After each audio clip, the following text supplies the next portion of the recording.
Forgive my look at the beginning of my thumbnail. It looks like sadness, but it really is more so disappointment. Hi, my name's the Libra Man, and what I'm doing is 1 year review. It's been a year ago today that I decided to go on my journey on YouTube.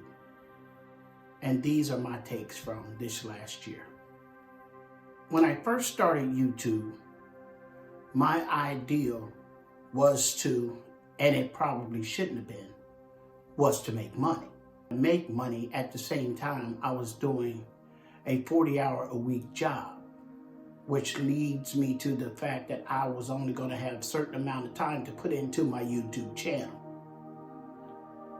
Since then, I've watched a lot of channels up here, and I've heard a lot of people talk about that if you start off YouTube to make money, you're going to be very disappointed with the outcome when you first start out.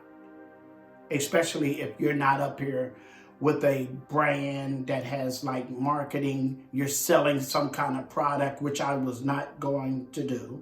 That was not my goal. I learned these things later on. I'm talking about my beginning.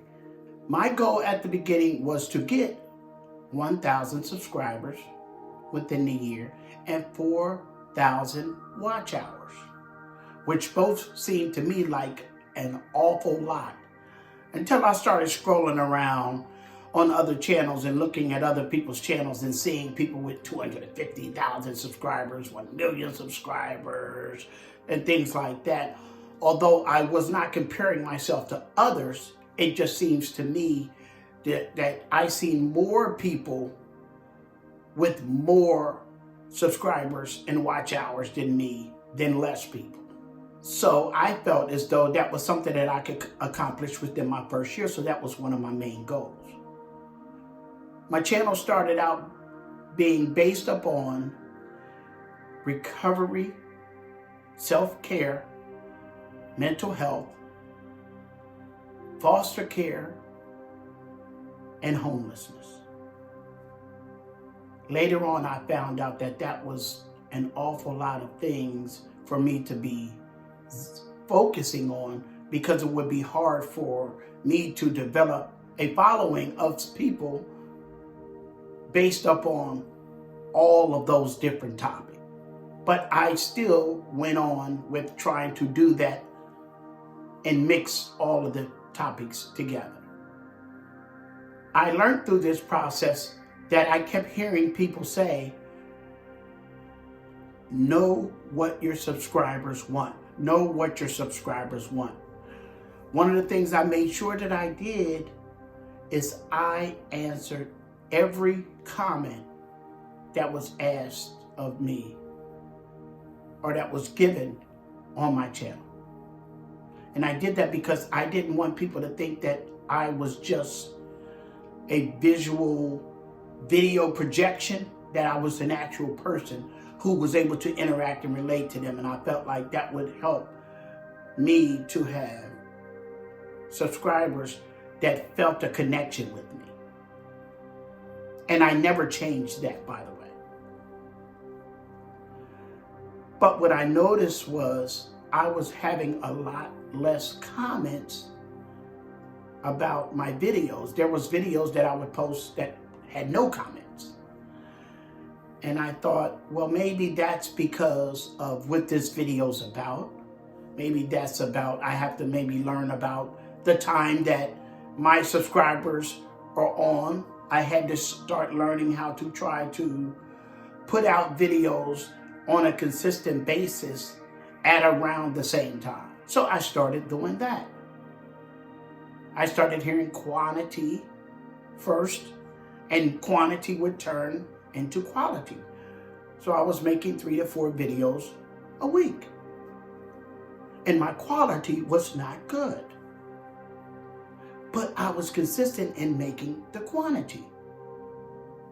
And yes, I did get a little better at editing and things like that, which I still have a long way to go on.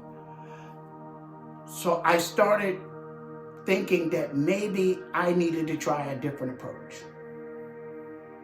So I started doing less videos through the week and trying to make an improvement each time I made a video.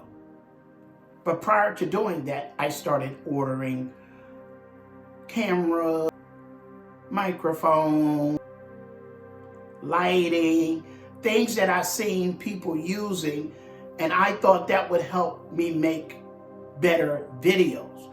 And I realized that would make my videos look better. But making my videos better, I realized throughout this year, is totally up to me. And it has a lot less to do with my equipment and more to do with how I plan out the video, what I make the video about, how I discuss the video, how I interact with my audience. Those are going to be the things that help improve my videos. That's what I have learned through this past year.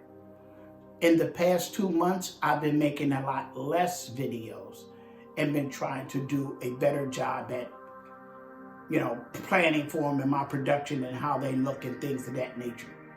I'm nowhere near where I need to be in terms of editing and B-roll and all of those things. And that's another thing. I have talking head videos, and I'm basically sitting in front of a camera talking throughout the entire thing.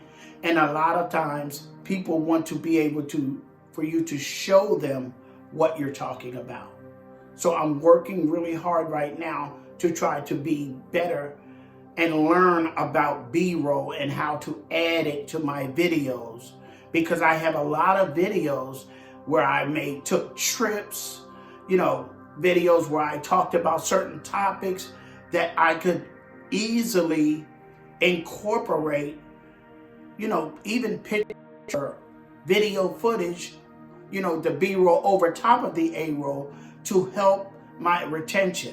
If somebody watches my video for the first 30 seconds and then stops watching it or even less than that, then I'm not making a quality video that has retention on it. Therefore, I'm not doing what I'm supposed to do up here. And I have put in time and effort to try to make this YouTube channel successful. I know another thing I have to start doing is treating YouTube more like a job than a hobby. And I want to explain that real quick. The last few years, I've worked 2 jobs until 6 months ago. And I would leave one job and I would go to the other job. And even though I would leave a job after 8 hours, I would go to my 5-hour job. The people that I work with on the 5-hour job could not tell that I just came from working an 8-hour job, because I never let what I did at the one job interfere with the fact that I had to be productive on the second job. Well, me looking at my YouTube channel and looking at where it is now, I think I need to kind of do that same thing when it comes to YouTube. I can't look at it as matter of fact and, I'll get to it and I'm not worried about it right now and maybe I'll make one later or things like that. I have to look at it more like a job than a hobby.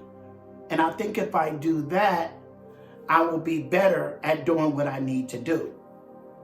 Yes, in this past year, there was 3 or 4 times that I thought about just giving it up. It wasn't worth it. And I must say, it is very hard to continue to work on something on a regular basis when you're not making any money off of it when it's considered a business.